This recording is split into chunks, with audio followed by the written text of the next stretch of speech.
better roll them dice. You never know if it could change your life. Take a chance, you're neither wrong or right. You never know if you don't roll them dice. You better roll them dice. You never know. Hello, Rob.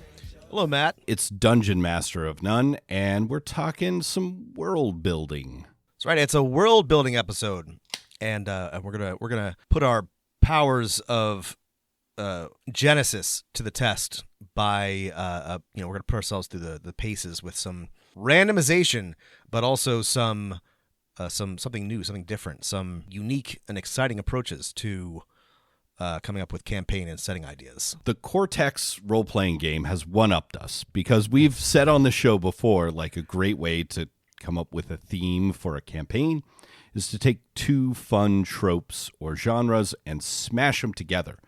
And the Cortex role-playing game suggests actually you can do better than that. You can take three. That's right. Genres. That's right. And you know what? They're right. You can mash all kinds of genres together. We talked about this a bit last week with when we talked about Arcady Martin's Takes Kalan series, which is sort of it's a science fiction, but it's also kind of mashed together with poetry and historical fiction and, mystery, noir. Like, it's a bunch of genres smashed together, even though the core is science fiction. And a lot of great science fiction fantasy is more than just two things. So I think that we have to applaud and recognize Cortex for what they've done here, because three can be done. They prove this point while also trying to sell some of their other Cortex role-playing games. Because, Rob, if I think we asked the random geek on the street what their ideal setting to play a fun game is that's already been a TV show, the answer would be only one thing, which is Firefly. Yeah. Yeah. Generally, yeah. If it's already been a TV show, it's Firefly. Right. Geeks love Firefly because it was an okay sci-fi show, but it did something new. And I feel like of all of the new science fiction that comes out, it's the one that's like, wow, this would make a great role-playing game. Because it did kind of start that way too, I guess. Apparently, some of the creators had a Traveler game that they drew heavily on. I've heard this rumor.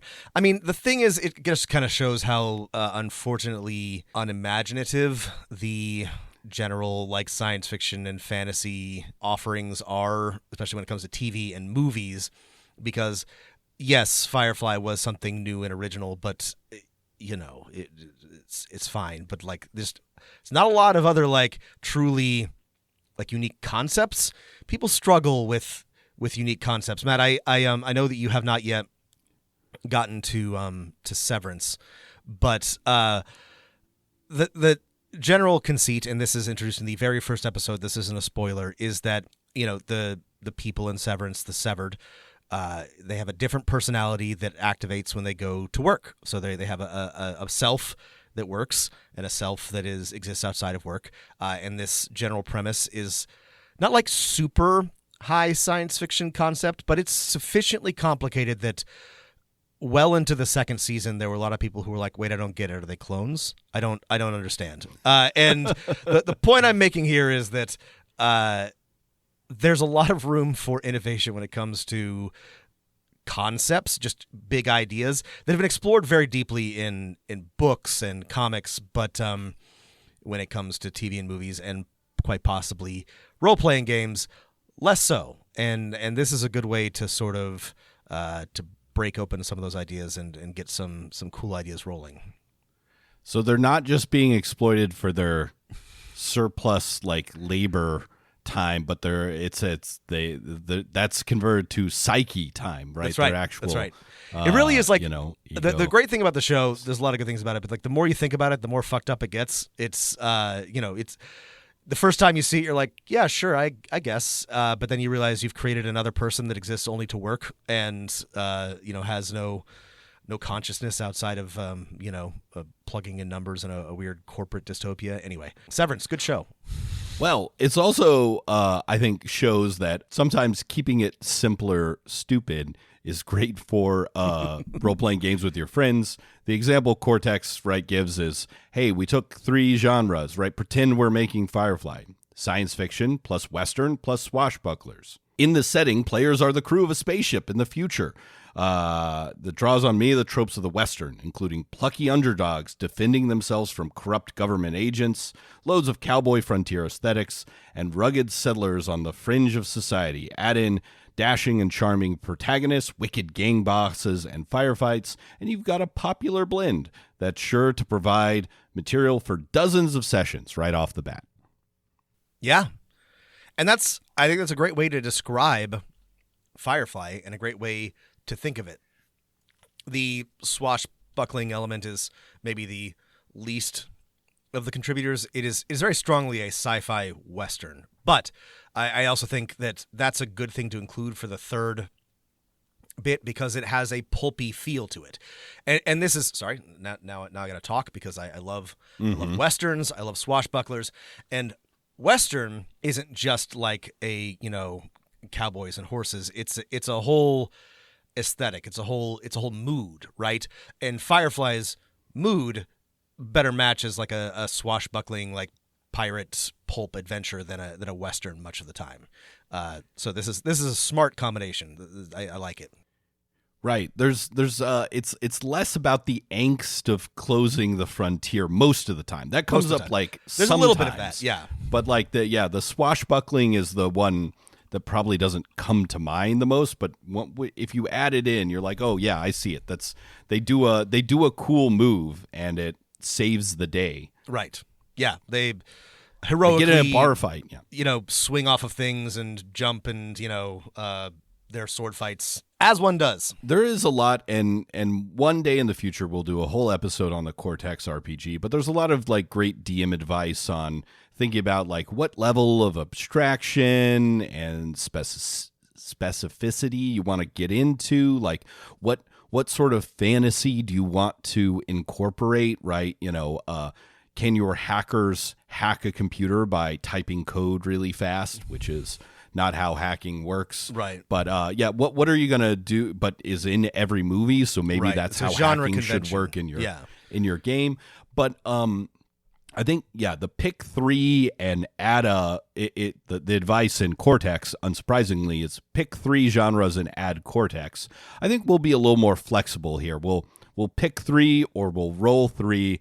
And we could say, oh, you could use a generic system like Cortex, but we might have some ideas as to what role-playing system might best fit that idea of genres. I mean, depending on what we come up with, Cortex might be a good fit or it might not. And just really quickly, so everyone knows what we're working with here, the list is comedy, dark fantasy, espionage, giant robots, high fantasy, high school, horror, military, post-apocalyptic, religious, road movie, romance, science fiction, superhero, and swashbuckler. You forgot Western. Western, the most important one. Sorry, that's the one at the end. For our Firefly friends, 16 choices for us to look at. And I was also looking at like what are some other, just a list of genres for role-playing games, and RPG Geek has one that's 77 choices long, and I tried rolling on that table and it was just like too specific. I felt like I didn't have any wiggle room to like come up with a conceit for a campaign or a setting or a campaign and setting, which is ideally what we're going for, right? We should move towards how would we start this campaign? How would we present it to players? I mean, for simplicity's sake, for the purposes of this episode, we'll stick with Cortex's list. I might include something like martial arts, all kinds, instead of giant robots, or like, what did I say? Sorry, it was Professor Brothers reference. Martial arts, all kinds. Oh God! Yeah. Sorry, I was like, "What? Hang on, all kinds." I don't know, little dog. Or like mystery noir instead of religious, but it's a good list. So let's use the Cortex list just for funs. Okay, Matt. You go first. Let's roll. Okay, I've got, starting with the first one here, religious. Strong start. Superhero. Science fiction. Okay. Sick. This is just Watchmen. Yeah. Sorry. Yeah. Sorry. Okay. Religious science fiction superheroes. Okay. Yeah. I think here's the thing: is that if another property immediately comes to mind, don't panic. Right? Oh yeah, no, that's a good thing. Yeah, that's a good thing. But then take a step back and start rotating the genres like cubes in your mind. That's right. Which I can do, but Rob cannot. And I can only rotate cube. I can only rotate 2. I can't rotate 3 like Matt can. Yeah. And the thing is, like, hey, think about those things, and at least for me, maybe like picking one to start with is good, and then adding the other ones in, like. For example, our example, Firefly, it seems like they picked, we're doing a spaceship crew, and then they added the other ones in. Yeah. I mean, I joked, but like there are a number of comic books that come to mind. They're close-ish. I joked about Watchmen, but, you know, it's similar. Preacher is another one. There's not really superheroes, but it is, you know, he exists in the DC universe, right? Oh, it is right. Or no, sorry, that's Jonah Hex. That's I right. Get them confused. Actually, Jonah Hex is a better example. But yeah, I mean, there's things that sort of exist in this, or near this, but nothing. I think there's a lot of like fresh ground here. So, the first thing that jumped into my mind was thinking about, was it? Who was it? Was it Dan Simmons who wrote a book about like gods of Mars or something like that? Olympus and Ilium. Yeah. Really weird books. I read them because I loved Hyperion so much. But yeah, if I remember correctly, the gods were basically like post-human techno utopians who like had a bunch of like nanomachines and all this, and they were reenacting the Iliad with humans for some reason. Yeah. On Mars. It was interesting. They were weird books, but yeah, it was a lot going on.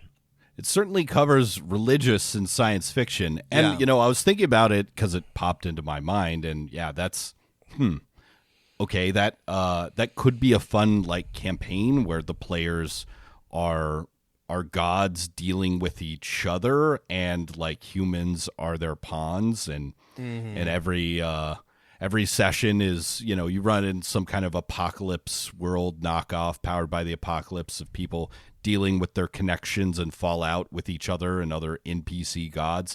But I don't know. I was like, this is too high concept for me. It also fails to incorporate superheroes in any way, so I got to throw that out. Well, and this is a bad example because I don't think that it actually touches on the religious part, but a big chunk of the Marvel canon involves gods who are also superheroes like Thor, and are reenacting, involved in battles with other gods. Again, I'm only mentioning this because it's a technically a fit, but I do think that sort of like the religious aspect should matter, and for better or for worse, comic book writers are really bad at writing anything like even like superficially realistic about religion. So that's sort of like a miss, but that's, you know, in the general direction. I thought religious superhero science fiction. The other thing that like pops into my mind is you know, like superheroes that are angel demon powered or are angels and demons. If you want to, you know, throw out the gods of ancient humanity and go with something more Abrahamic in your thing, you could have a, you know, like a angels and demons style superheroes, like Terry Pratchett, Neil Gaiman book. Good Omens. Good Omens, right? With it, but that doesn't. I couldn't think of how. I can't think of how sci-fi would go. Constantine has a bit of this. Again, Constantine's not super science fiction-y though, so still only like 2.5 way there. Speaking of 2.5, Stargate has a bunch of the both the Egyptian gods and the Asgardian Norse gods turn out to be Right, aliens. they're little grays. They're little grays. aliens. No superheroes, but No. otherwise, sort of and there is a lot of like religious mysticism in Stargate, which is pretty fun. So that's getting there. So how would we close this circle, Matt? Yeah. I was watching the other week, Rob, this Netflix show, Ancient Apocalypse, which is about have you seen this? Have you I'm heard about familiar this? with it. Sorry, Yeah. I'm delighted There's that you were watching it. I had to turn it off because it's too stupid and too honestly racist. It's in the vein of Ancient Aliens, which I can tolerate for like 30 minutes, and then somebody will come on and say something that's so dumb that I like can't enjoy it anymore. I wish I could. I wish I could. And that's the thing about like role playing games is like maybe sometimes you can enjoy a thing that is like it's fun to think about Chariot of the Gods stuff if you don't think about That's right. One that all historical, biological, archaeological evidence immediately counteracts the points here, and two, it's just like super racist, It's very against racist. Yeah. people who are long dead, but their descendants are still here. Anyway, but it was so stupid. But it is like a cool idea. Like, what if there was, like an Atlantic? I think the main point of the series is what if there was like a super advanced civilization that all humans are descended from, that it's just below the sea level or something like that. People have been talking about this because Joe Rogan had one of those guys on his show. Joe Rogan fucking loves Atlantis. Like he loves the idea. And, I also I love the idea that there are civilizations or people that we don't know about, but like I promise you folks, there's not like a gigantic, highly sophisticated civilization that's buried like just off the coast. Like I promise you, our archaeologists have looked, and it's not there. It's not there. There's nowhere for it We've to done the hide. dives. Yeah. Yeah. It's okay. Well, I was thinking after remembering my 10-minute viewing of Ancient Apocalypse, Game Master Anthony voice. What if every, because one of his things in the documentary is like, oh, all the gods were just like people from this ancient civilization. Like Osiris was just like a guy who had technology, and he showed the Egyptians how to grow wheat or something. That's right. They This is couldn't- literally Stargate. These people watched Stargate and then forgot that they watched Got too Stargate much- and came up with the did the some theory. ayahuasca and came up with a theory. But for a role-playing game setting, what if like every god was like an ancient alien or a super advanced human?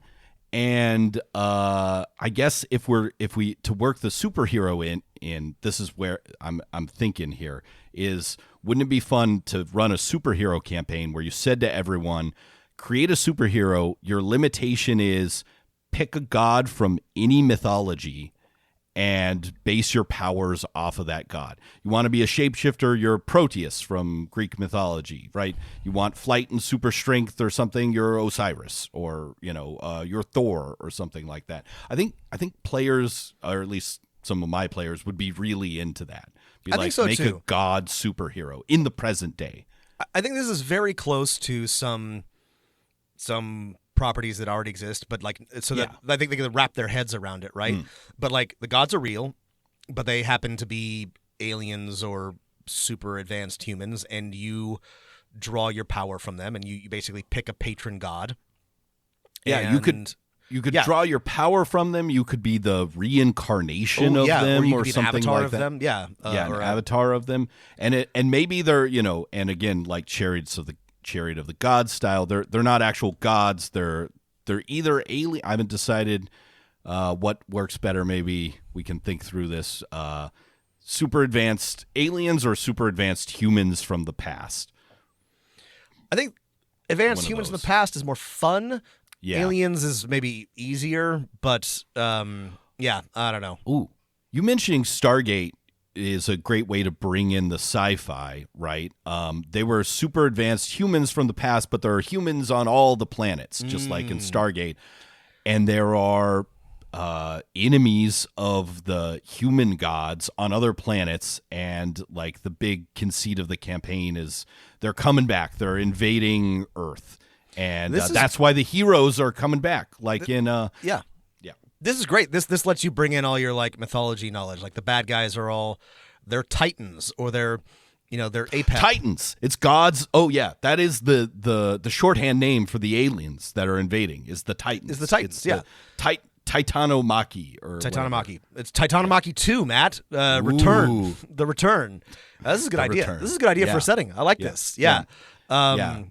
So your players are superheroes who are reincarnated. They're incarnates of some past human that we refer to by a god name. And then you could also do like some X-Men stuff, right? Is the world fearing these reincarnations? Some are evil, some are good. Maybe your players are good. And the reason it's happening is, aliens are coming back and invading. There's some device at the core of the world that's waking up all the gods again by gifting their powers to a new human. I like this, and you can do the thing where the gods take on. They look like superheroes because that's more legible and familiar and understandable to like modern day humans. So it'll be Zeus, but he's a guy with a cape and a thunderbolt on his chest, and like Thor. He's still very like obviously Zeus, but he's modern Zeus, and then you can have some fun with like the science fiction superhero aspect of that. Yeah. I think this would okay, let's move to like more specific. I think if I wanted to run this campaign, I'd present that conceit. Okay, it's religious superhero science fiction. It's the not too distant future. There's some new technologies, but superheroes have been like getting powers. No one knows how they get them. The players or maybe the players know themselves that they have these memories of being, I don't know, Isis in the past or Aphrodite. And the world either is fearing them or embracing them. And you could start off with just typical superhero stories, the stopping crimes, defeating a supervillain, a mad scientist with technology, and then we get hints that there's actually a secret invasion going on by these evil aliens that hunt humans everywhere, called the Titans, right? That we call the Titans. They have some sci-fi name. I like that. Okay, so what system would we want to put this in? My first thought is just run it in whatever your favorite superhero system is. Champions, mutants, this could work and in masterminds. Champions. It could work in mutants and masterminds. Like, if it's a superhero game, you might as well use the superhero. Like, they're good systems for superheroes. Yeah, that way, and then that way, you need one of the fun of superhero campaigns, at least for me, not for everyone, is the joy of building an open-ended character. Yeah. But if you wanted to do something more, I don't know, relationship focused, you could do like a Masks or something like that. But I do love the big dumb superhero the conceit is high, but if I was running this, the gameplay would be dumb. It would be just we're turning our brains off. I'm Zeus the superhero, and you're Mars, Lord of War, and you have a dumb spandex costume, and we're beating up a giant robot.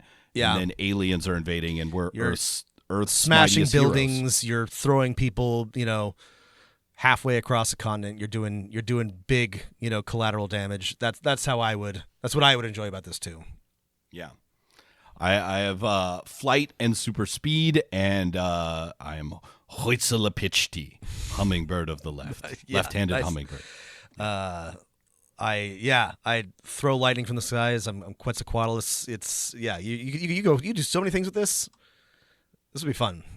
Right, and I would let my players be really flexible at how they want to interpret powers of a super. Yeah.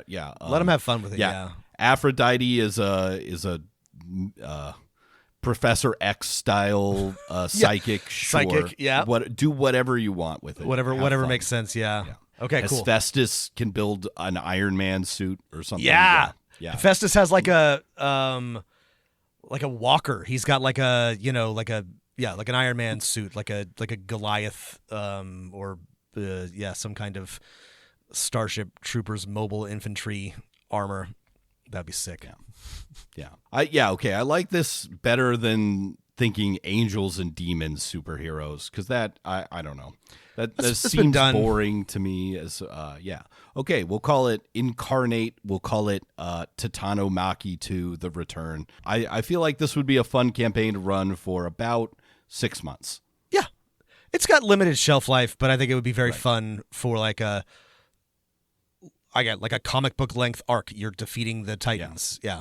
Right. People are watching Invincible too. They get this. They get the alien invasion. Yep.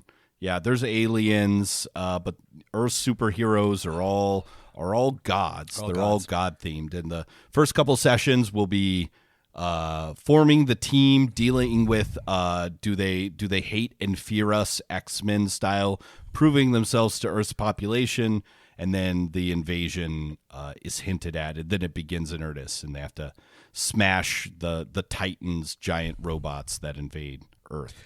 You know what else this is like? And I'm sorry. Did you see the Will Smith movie Hancock? Do you remember Hancock? Yes. Yeah. Oh my gosh. Maybe that's what was in the back of my mind, like the Ancient Apocalypse guy. Hancock is like, well, there's like Hawk Girl and Hawk Woman. Yeah. He's an ancient Egyptian he's an god, ancient right? god of some kind. The only reason why I didn't think of it sooner is because like they hinted at like a deep mythology, but like didn't really include it at all. They're like, we're more interested in Hancock's alcoholism. That's right. I really felt like they should have just done one or the other. Like he either should have just been a drunk, shitty superhero, or I don't know. It was too many things. Second half of that movie was really weird. Anyway, but this is kind of Hancock vibes. Well, it's also what is the movie where Jaime Lannister plays a giant person? You're thinking of Gods of Egypt, which is something that I thought of. But Gods of Egypt is just legitimately. It's just fantasy. Yeah, they're doing dungeon crawling and stuff. Yeah, it's just straight fantasy. That one's a weird one Who too. thought it was a good idea to make the gods like 12 feet tall? It just makes every scene weird and awkward. Also, like, I don't want to be that friend who's too woke, but like, why are you making Gerard Butler and Nicholas Walder Costoge like Egyptian gods? Like, surely there was somebody else available, you know? It wasn't even at the peak of those guys' like abilities. It's just like, hey, here's some dudes who are fantasy guys. Very weird. Okay. Well, should we say this one's solved? I like this one. Again? This sounds like fun. I would play Titanomachy 2. Okay. I'm gonna do one. I'm gonna roll some dice. Okay. Let's see what we get. Roll some dice. Yeah. I got a 5. What's 5? High fantasy. 5. High fantasy. Oh boy. I got a 13. What's that? Science fiction. Science fiction. Okay, great. Now we're cooking with gas. And Swashbuckler, 15. Okay. So high fantasy. Oh, Matt, I'm sorry, we can't do this one because it's already been done to perfection. This is just the Book of the New Sun. This is just Gene Wolfe science fantasy. It's already been perfected. It's just science fantasy. It exists already. I don't know if I can improve on that. Okay, here's the realization I think I'm coming to with these kind of genre mashups and how you should approach if you want to do this for one of your campaigns, either by picking from the list or by rolling like we are, is the genres are like a guide, but the real like coming up with a campaign setting is adding some specifics, right? Yeah.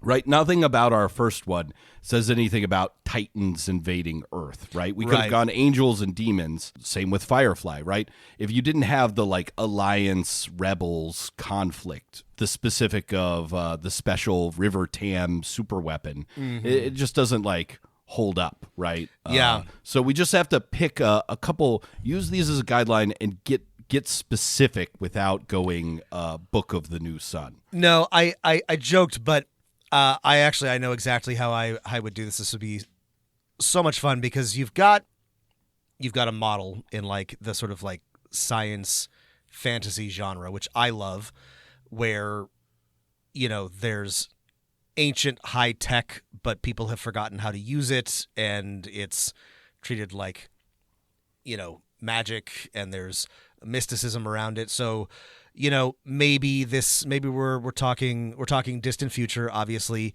the swashbuckling element. Here's the thing: like, it would be cool if we had people traveling in space through the stars, but they were fighting with laser swords and I don't know, blaster cannons, but they functioned like they would on like a pirate vessel, right? Like they barely understand how this technology works. It's all been like scavenged from an ancient civilization. They functionally, it's like a pirate, campaign setting, but you're using laser weapons and teleportation belts and levitation harnesses or whatever. I actually think there's a ton of potential here. Right. It's a little similar to you could easily just say, okay, and here's my Starfinder book, right? That's right. And here's my Spelljammer book. And Starfinder is very much in Spelljammer, Starfinder, yeah. I think the interesting thing here, right, is creating or the specifics I would add is well, everyone knows laser swords and space pirates, right? Right. But adding, is making the specifics around high fantasy like more concrete, right? Yeah. With the high fantasy text is something like, I don't know, Lord of the Rings or Dragonlance or something like that. So, I think one of the fun things about high fantasy, it could be a journey, but it's often like a big epic quest to save the world, or maybe in this case, the galaxy or something like that. So you could go, I don't know, like Wheel of Time, like the players are make the player lean into the chosen one trope. Yeah. Right? So yeah, there are laser swords and technology no one understands, but the players are that high fantasy chosen ones, and they're out to defeat the nega reality that's consuming the galaxy from deep within its core. Yeah. And there's a dark lord. I mean, if we want to lead into this, right, like they're chosen because they accidentally stumbled upon a device that implants them with a chip that allows them to enter like a specific chamber to defeat the Nega Lord in his dark fortress, right? And they have to take their laser swords and magic rings, which are actually like nanotechnology, and delve deep into his dark land. This just sounds like Flash Gordon. I mean, this is great. This is all like, this has all been done, but like there's a rich combining the science fiction with the high fantasy, and like Matt said, like really leaning on the quest, prophecies, big big conflicts, right? Saving the galaxy, saving the universe is I think like key to the high fantasy aspect. Okay, I can I think move us towards a campaign conceit by picking a system. Yeah. If you use the Numera system, yeah, which is already science fiction and high fantasy, right? You have people use nanotechnology and stuff like that. Perfect for this, yep. But then instead of setting it in the Earth 9 billion years in the future, you set it in a galaxy with swashbuckling pirates and stuff like that, and lots of alien creatures like in a treasure planet. And then instead of like treasure Numera, planet is also the other thing that I immediately thought of. Like you can just run a treasure planet campaign. But yeah, no, I would say I like your idea of the dark fortress. Right? There's there are many ships throughout the galaxy that no one understands, but there is one dark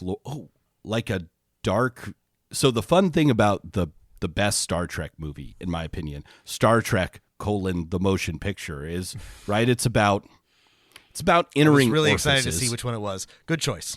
Yes. It's about entering orifices. But beyond that, it's, about like communicating with a weird alien creature.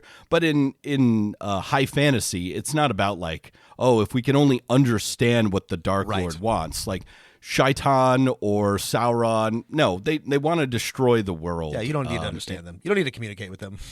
So there's a giant V'ger thing, right, that is eating the galaxy and destroying it, and there's no communicating with it. There's just the prophesized ones that have the nano rings that allow them to enter the dark fortress and destroy the dark V'ger, right? It's the thing that's sucking up, and it's found a way to recombobulate the nanotechnology and destroy the galaxy. And so the campaign starts off with the players, have this special power.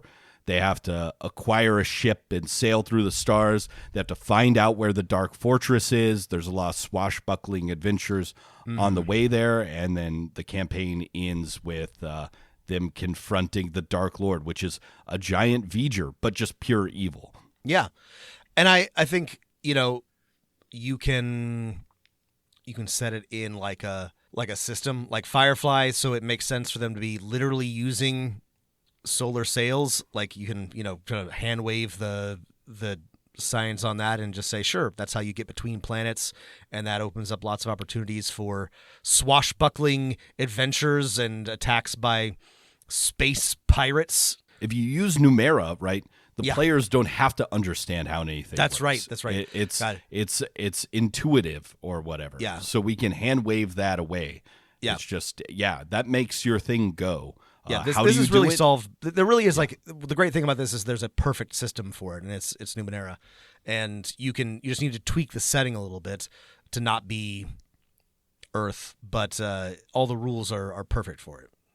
Yeah, I mean, it actually, maybe this is where this came from deep within my soul, is the like post-Earth setting. And, there's some supplement books that like write about various kingdoms and sites and weird creatures and stuff like that. But it wasn't quite doing it for me. But I think a campaign set in a galaxy full of humans and aliens 9 billion years in the future, but where the players can travel around and they're not stuck on Earth, is way more interesting to me than this one. Defeating the Dark Fortress.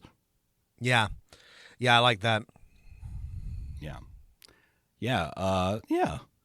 See, we don't hate high fantasy. We just need a couple more things. I love high fantasy. I think it needs a little. I think it needs a little something else for me these days. Okay, Matt. Okay, are we ready to roll another one? Yeah, show me what you got. All right. High fantasy. Swashbuckler. Road movie. Now we're cooking two of the with three gas. the same. Yeah. That's okay because this is the third difference makes this radically different. This is fun.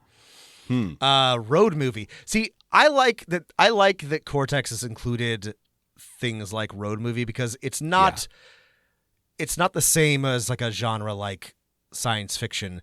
It's like Western. It's like an aesthetic. It's like a mood. It's a tone for how to play your sessions. Precisely. Right? Yeah. Which means each session means the players are either discovering, depending on the type of road movie, discovering something about themselves as they encounter a new thing, if you want to be serious, or they're rolling into town like in Kung Fu or Reacher, and then there's problems. They got to solve them. The road movie really like changes this up. So, yeah, we've got high fantasy, we've got swashbuckling, fine, but the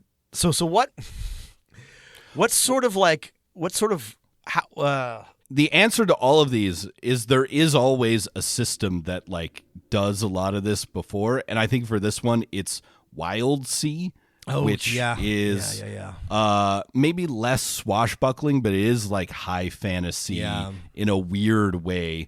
I'm not really interested in playing a Wild Sea campaign, but that idea of like, an airship or a Final Fantasy kind of going from place to place. My next question. What sort of travel are we talking? Like, caravans, walking, riding on horses, Airships I don't is know. cool.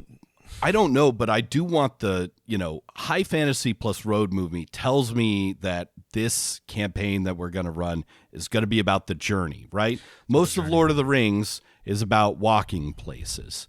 And this one should be about going, moving across to a final destination.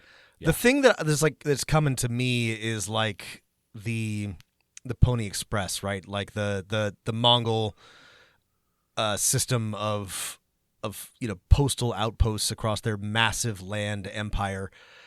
I think that for it to be a road movie, like the road movie, right, is a very like American genre because we got a lot of fucking land and it takes a long time, a lot of roads to drive across it, and you can encounter a lot of different things as you drive. And so I think this has got to be like a big ass fantasy continent, and with a lot of things on it. One thing I'll point out is if you wanted to get a little lazy, and we as dungeon masters always do, there are a lot of big ass fantasy continents. There's Dragonlance, there's Forgotten Realms, there's Golarion. Yep. Golarion just being like, Golarion might be a great setting for a road movie, to be honest. It has some like upsides and downsides, but you could be in a radically different place every single session and not run out of places for a long time. Right. It's like the players have to have a bunch of clues as to where to go. It's like they start in Osirian, and then they're in Taldan, and then they're in Ustalav or whatever. Having short adventures along the way.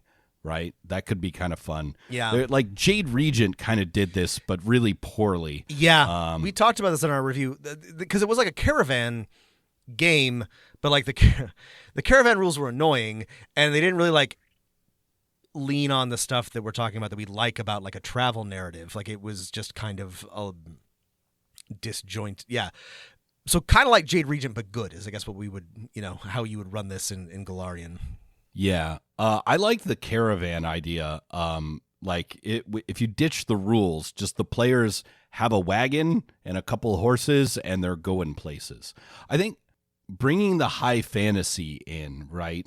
One thing that I've never really explored is that the Forgotten Realms has, and this is important in like novels and not player characters. It's one of the many things that annoys me about Forgotten Realms is there are chosen of many of the gods. Oh, right? yeah. You've heard of the chosen of Mishra. Right, the chosen at the of very Mishra is always least. very important. Yeah, that's right. Because I think it would be fun to have the players to incorporate the high fantasy element be all chosen of like one deity or something like that. Mm-hmm. That would be fun. That would be on cool. the road movie. It could give them the reason for their quest. Right, they have to recover their god who is imprisoned somewhere on the other side of the world, and they have to go on a journey to do that. Yeah, I think that the high fantasy aspect of that's good, right? Yeah, you've got to do the caravan, got to do the road movie across all of Forgotten Realms or Golarion, but your purpose is to restore or protect your deity. That's good. How can we make a twist to combine the swashbucklering in? If they're chosen of gods, I might just like add, if I'm playing this in whatever D&D like setting, just add that like something along the lines of like no one can die, or no, like you can die, but you're then brought back like different. I've got it. There's no death saves. As soon as you hit 0, you're dead, but then you come back for the next session. I'm breaking the lore for this, but like okay, sure. But the things we've talked about, this makes me think of like there's another big like retcon, right? Like the gods, something has gone wrong in Godland, right? It's like this happens all the time in the Forgotten Realms. It's like the time of troubles, but like all the gods of death and the mechanisms for death are no longer functioning, so no one can die.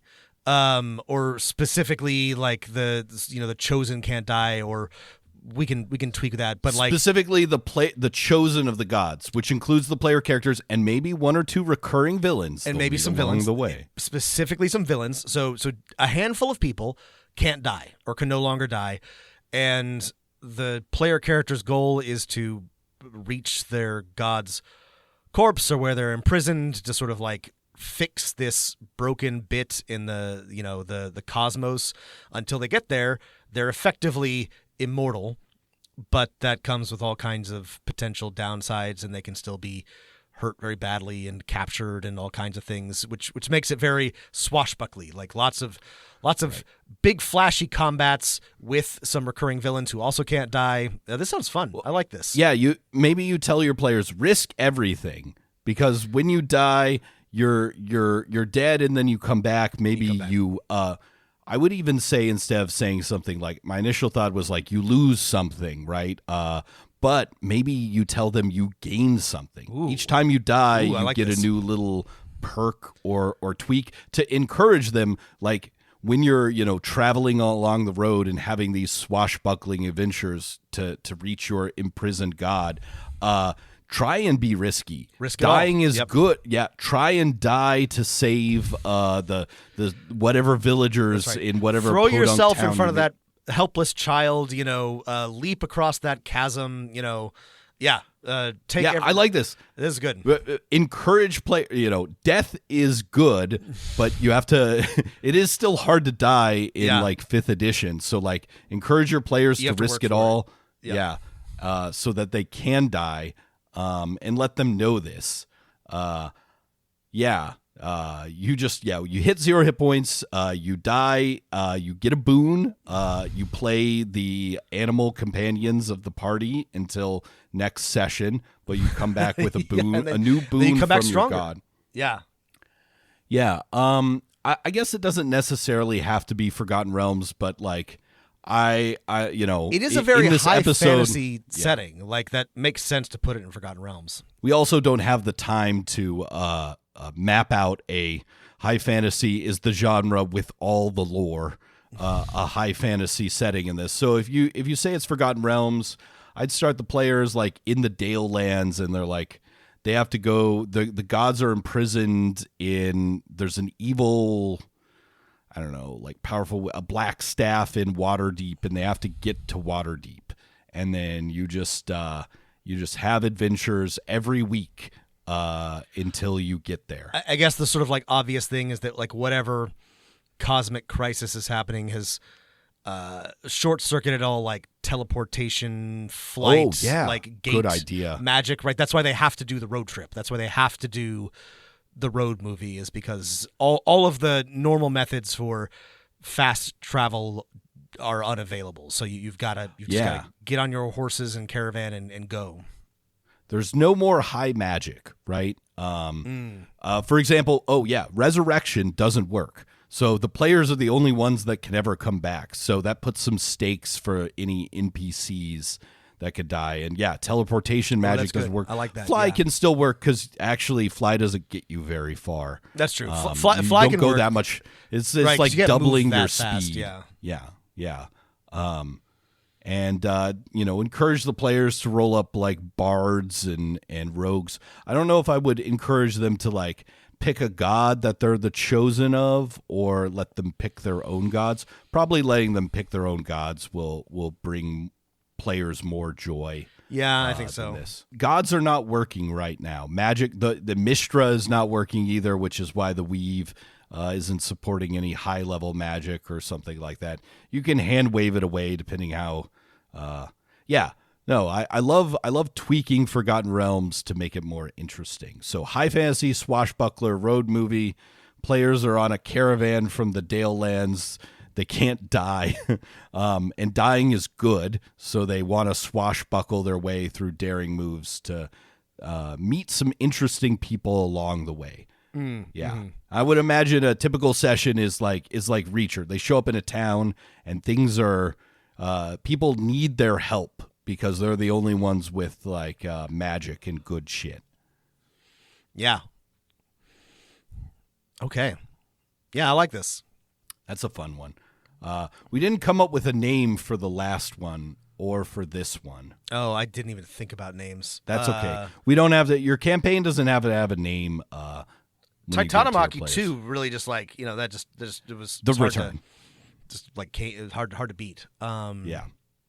Yeah. Yeah, we'll just call this high fantasy road movie. Okay. All right, let's roll up another one. Road Warriors of Light. There you go. You brought the Final Fantasy. I brought the back Final in. Fantasy to it. You can roll this one. Okay. Romance, Interesting. military, high fantasy again. Okay. That's good though. Romance, military, high fantasy. Okay. Will you read what it says about military in the Cortex? Yeah. So what are we they saying about have a military? good sense and romance, just so we have a good sense for the genre. Military, war and the people who engage in them. War and the okay, that might be a typo. War and the people who engage in them often focus on the grunts who have to fight them and the officers who struggle with those orders from higher ups. That's military. And romance says, with highly charged emotional entanglements, conflicts between tradition and desire, and the focus on relationships as a motivator, this genre appeals to those who enjoy sweeping family sagas, romantic comedies, and personal dramas. So, for military, we're talking, Full Metal Jacket, Platoon, Thin Red Line, all those Saving Private Ryan, war movies, right? And this is a good point because those are all mostly about people on the front lines dealing with both like the war, but also like the people giving them orders and trying to deal with that. You're gonna maybe hate this, but Brando Sando's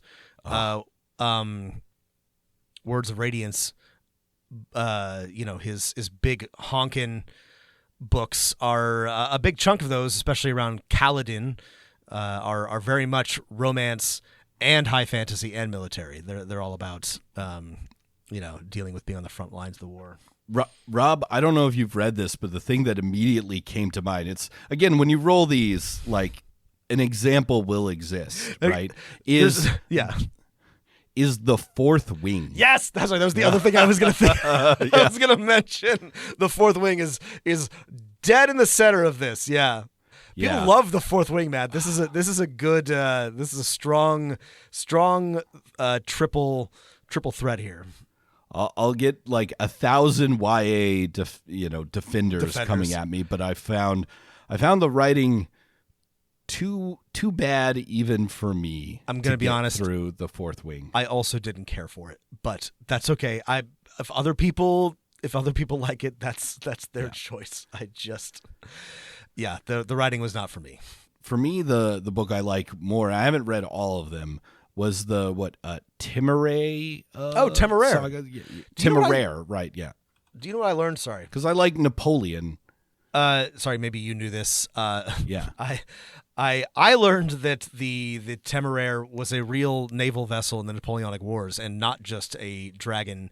Not just a cool dragon. By Naomi Novik. So that's on me for not knowing that. That's those. I think these are much better. I also haven't read all of them, but there's so many war novels, high fantasy. They're dragons, and there's a good amount of romance. Not a ton, but there's not a lot of romance, right? There's a little romance. There's a little romance. The Fourth Wing, however, has a lot of romance. A lot of romance. I do like the idea of like a military academy. Yeah. Or some sort of military event. If you want to do people romance, love a military academy, yeah. You gotta have like, hey, you're all in this place together, right? Like Jane Austen, it's like you're in the London's, you're turning out this season in London or whatever they call it. Romance really, I think, requires proximity. A school, an academy, a social circle. This is why it works great for like a road movie or a travel narrative. You're all in the same place together. Lots of time for tension to build, for friction development, for personalities to bounce off of each other. Sorry, I thought of another one. R.F. Kuang's Poppy War is a fantasy romance military novel. I haven't read the sequels, but the first one was pretty good. Yeah. I think romance and obviously high fantasy go great together, romance and military. I think also go great together. I think so too.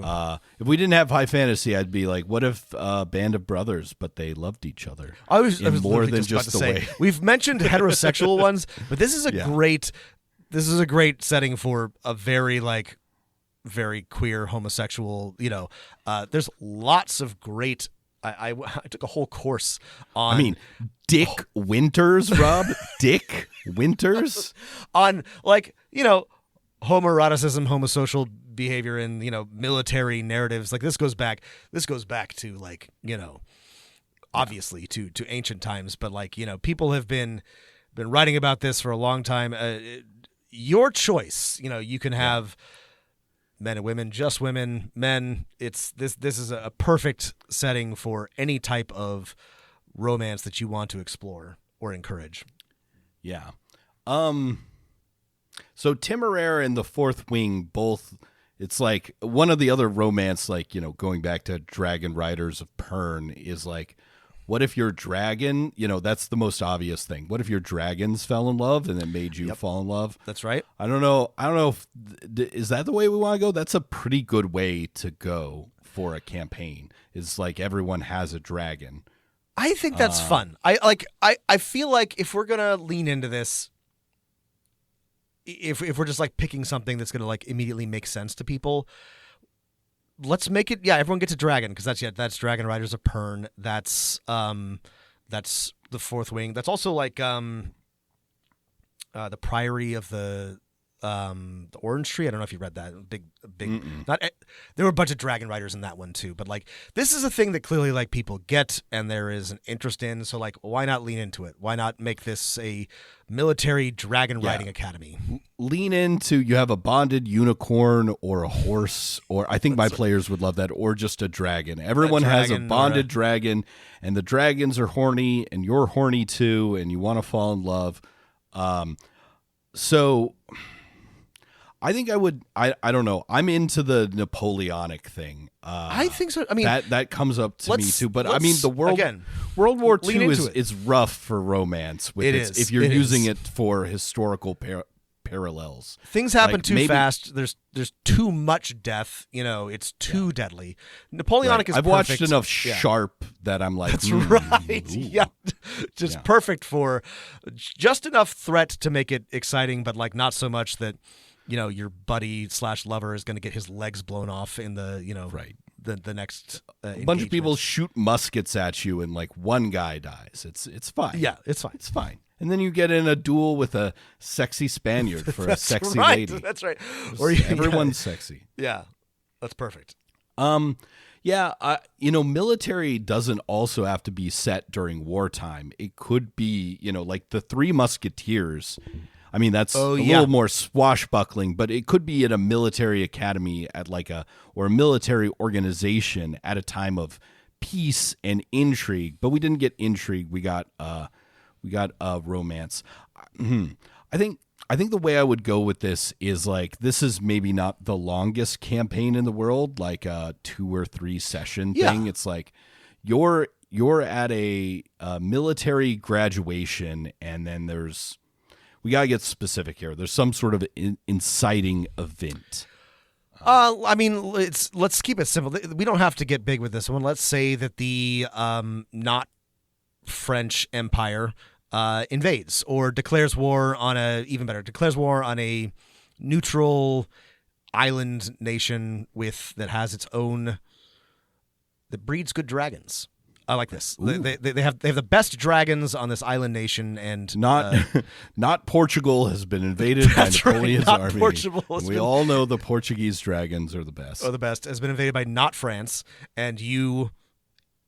Let's say you're not Britain, but you could also be not Germany or not Russia. That might be a nice twist, It would be that would be a nice twist if you have the knowledge to make it feel cool. Yeah, I think the not Britain is easy because when people think romance, they think about people promenading. They are thinking British gardens.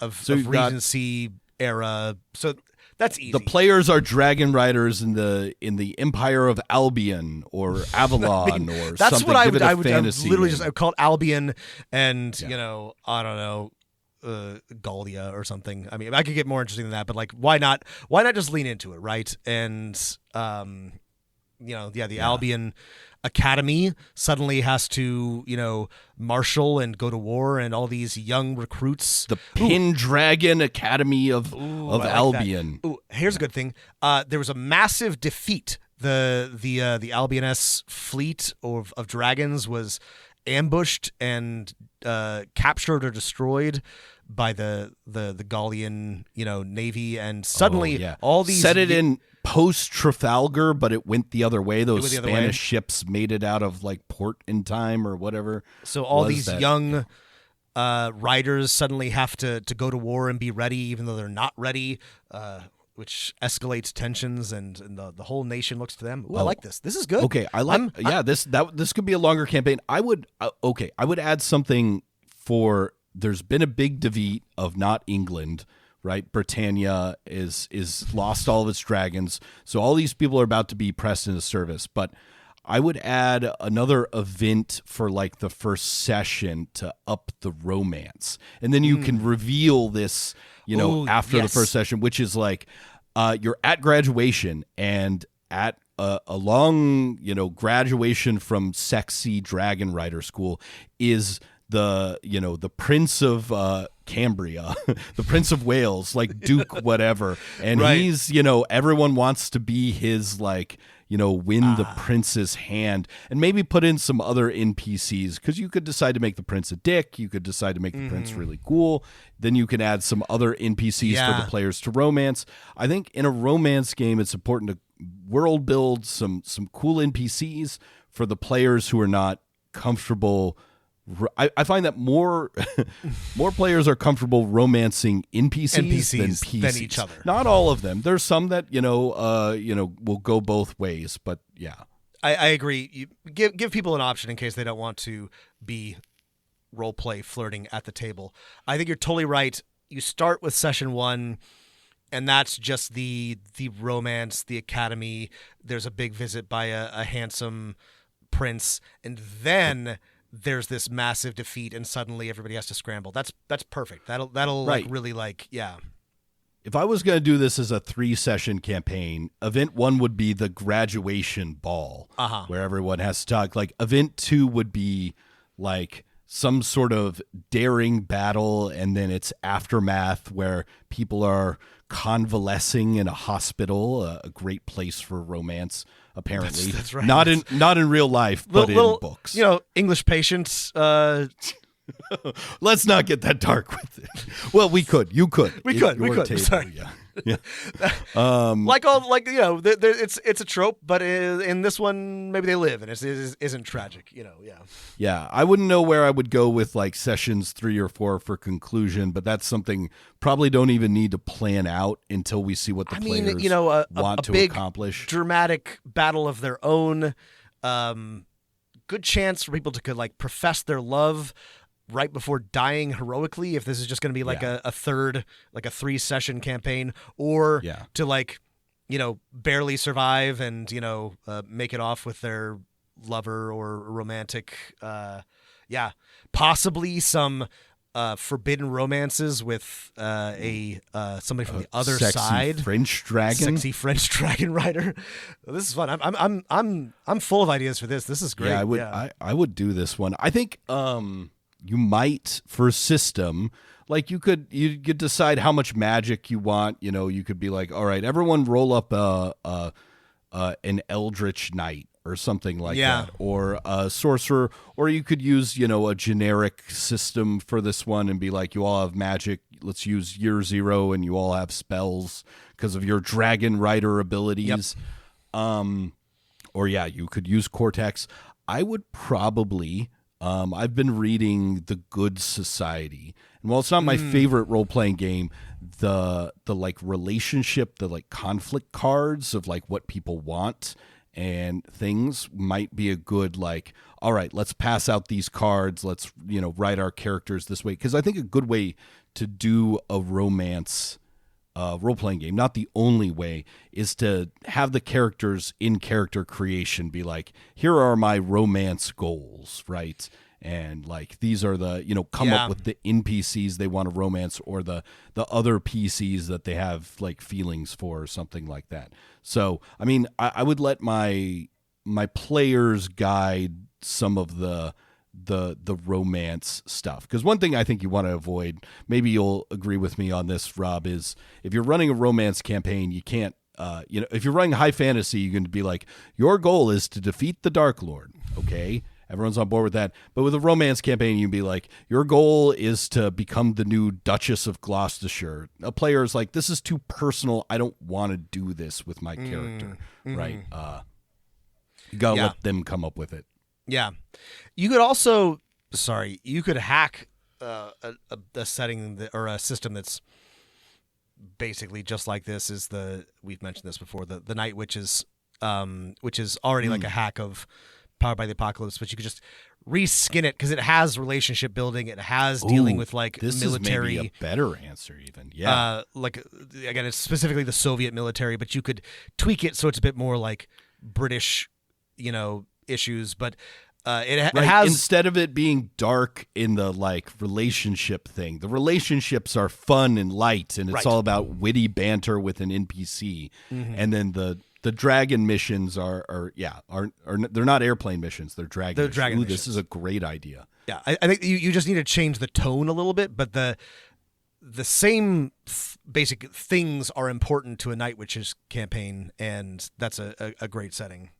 That would be great for a longer campaign, or a medium-sized campaign, because then you could just be like, the system has enough for building out the conflicts through play, and then you could just set it in the middle of the war, and you don't have to come up with 20 NPCs that are attending the ball for the opening session. Right. It's a little lower prep. I like that. Right. Yeah.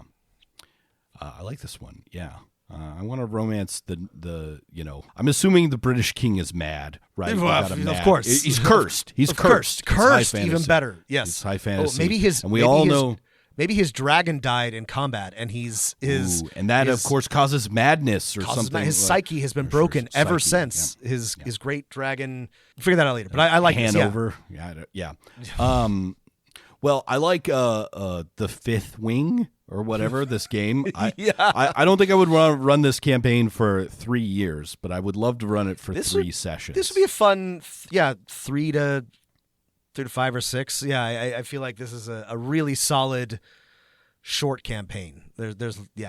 All right. Well, I think there is a lot of ripe fruit to be plucked from picking 3 things and then thinking about them. I came into this, I was like, this will be fun, but this was a lot more. This was a lot of fun. I was like, this is great. We should do this again. Yeah, there's a lot. Even if you don't like run a whole campaign, like if you're just like looking for ideas or trying to come up with NPCs or settings or a little different twist, this is a great way to shake some stuff loose. Yeah. Cortex made the mistake of not making this a D15 table that you can roll on, but either pick them, roll them, create your own table of things that you like, and try this out if you're struggling to come up with an idea for a new campaign. And then I guess my concluding advice is like, try and get specific as quickly as possible. This is good advice. Yeah, because you can talk, and you heard us do it, you can talk in generalities forever, but start trying to like drive toward what is actually happening. Yeah. And it also shows you like how there's like a million things within even something as specific as 3 tropes, right? Yeah. On the first one, we could have ended up, I think if I had mentioned Hellboy, we'd come up with a Hellboy science fiction superhero religious game because we both love Hellboy. Yeah. But there's just so many ways to take these types of things. Pick something, come up with the specifics that interest you. Yep. Can't believe I didn't think Hellboy. Yeah. Listeners, please, let us know if you've had any success with Cortex's pick 3 genre system, and shout out to, I don't remember their name, but the listener who first brought this to our attention when we were talking about world building mashups. So thank you. Thanks so much. As always, if you liked what you heard, please rate and review. You could also, if you really liked what you heard, you can check out our Patreon at patreon.com/dungeonmasterofnone, where you can hear a lot more of our bonus episodes and bonus content. And you can also join our Discord for free, but there's also a special channel just for patrons. Check it out, the link in the show notes. Yeah, join our Discord if you want. Link in the show notes. It's Brandoff. Brandoff, thank you for bringing this to our attention. Appreciate Thank you, it, Brandoff, for the suggestion. Thanks, everybody, for listening. All happens on our Discord. That's right. It's all on the Discord. Kinds of things, yeah. Thanks for listening, everybody, and keep rolling them dice.